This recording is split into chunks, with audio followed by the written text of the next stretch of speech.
Holidays వచ్చినాయి అని చెప్పి నానమ్మ వాళ్ళ ఇంటికి వస్తే వాళ్ళు చేసే పనులు ఇవి. ఎరా ఎన్ని చేపలు పెట్టారా? మోహిత్ ఎన్ని చేపలు పెట్టావు?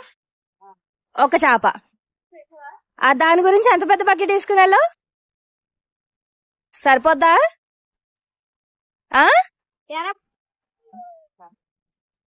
ఆడ అందులో నీళ్ళు ఇచ్చి కొట్టాడంటే ఎందుకు పనికిరావుదా?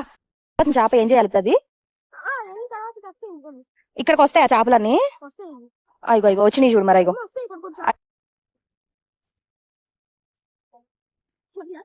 పడినా మళ్ళీ ఎప్పుడు వస్తాయి? ఊపుకుంటా వస్తున్నాయా? అదే ముందు ఊపుకుంటూ వచ్చేస్తుంది.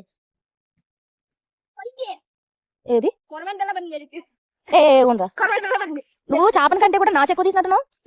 ఇంతకీ ఎంతసేపు నుంచి పడుతున్నావు చెప్పు నాకు ఆ చేపలు. నువ్వు ఎన్ని చేపలు పట్టు?